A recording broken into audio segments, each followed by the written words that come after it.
अस्सलाम वालेकुम मामा जी। अस्सलाम वालेकुम। वालेकुम अस्सलाम। जुमा की नमाज तो कब की हो गई है, आप अब आ रहे हैं, किधर रह गए थे? वो जो मस्जिद के सामने वाला घर है ना, उनकी फौतगी हो गई है। मैं थोड़ी देर उधर बैठ गया था, बस इसीलिए थोड़ी देर हो गई। इन्ना लिल्लाहि व इन्ना इलैहि राजिऊन। अल्लाह पाक उसकी कब्र की पहली रात आसान फरमाए। पापा जी, पहली रात को कब्र में क्या होता है? बस करो बड़ी भी, बस करो, चलो आओ अब अंदर चलें, ये सारे कपड़े भी उठाओ और चलो अंदर। हमारे प्यारे नबी हज़रत मोहम्मद सल्लल्लाहु अलैहि वसल्लम ने फरमाया कि कब्र में बंदे का हिसाब होता है और वो हिसाब फरिश्ते करते हैं। अल्लाह ताला कब्र में फरिश्ते भेजता है और फिर वो फरिश्ते आपसे सवाल करते हैं, जवाब मांगते हैं कि तुम्हारा अल्लाह कौन है, तुम्हारा रब कौन है, तुम्हारा दीन कौन सा है, तुम्हारे नबी कौन हैं। जिनको इनका जवाब पता हो बस वो जन्नत में चले जाएंगे, और पापा जी जिनको नहीं पता वो? उन्हें अल्लाह जहन्नम में डाल देगा।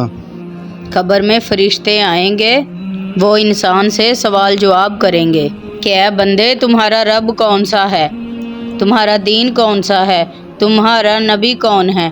जिसको इनके जवाब पता होंगे वो तो फटाफट से बता देंगे।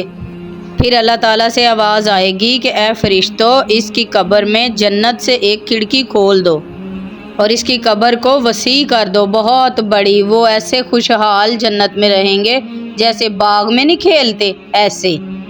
और अगर किसी को इनके जवाब नहीं आते होंगे, वो चुप रहेंगे, तो फरिश्ते कहेंगे तुम्हें नहीं पता कि तुम्हारा दीन कौन सा है। तो अल्लाह ताला फरिश्तों को हुक्म देते हैं कि इसकी कब्र में जहन्नुम की तरफ से एक खिड़की खोल दो और इसकी कब्र को तंग कर दो। फरिश्ते फिर उसकी कब्र को ऐसे बंद करते हैं, फिर ऐसे खोलते हैं तो उनकी हड्डियों का सुरमा बन जाता है। तौबा तौबा, अस्तगफिरुल्लाह, या अल्लाह ताला माफ़ फरमा दे। लेकिन मामा जी, मैंने तो सुना है जो मरते वक्त पर कलमा पढ़ लेते हैं वो जहन्नुम में नहीं जाते। हाँ, लेकिन जब बंदा मरने लगता है तो नेकी का जो फरिश्ता है वो कहता है, ऐ बंदे, कलमा पढ़, अपने रब का जिक्र कर, गवाही दे कि अल्लाह एक है और मोहम्मद रसूल हैं अल्लाह ताला के। फिर जो लोग कलमा पढ़ लेते हैं वो तो जहन्नुम में नहीं जाते, और जो नहीं पढ़ते उनसे हिसाब होता है, और उन्हें कब्र में भी कलमा याद नहीं रहता। ना उसे अपना रब याद रहता है, ना कलमा याद रहता है, ना नबी याद रहते हैं, और ना अपना दीन उसे याद रहता है। उसे कुछ भी नहीं याद रहता। हाँ, उसे कुछ याद होता ही नहीं। पापा जी, जब कोई मरता है उस बेचारे को तो बड़ी दर्द होती होगी। अल्लाह ताला जब किसी नेक इंसान की रूह निकालता है, वो अम्बल ऐसे है वो जैसे आटे में से बाल खींच लिया हो, और जब किसी जहन्नमी की रूह निकालता है तो ऐसा अम्बल है जैसे कांटेदार झाड़ियों पे सूती कपड़ा डालकर खींच लिया जाए।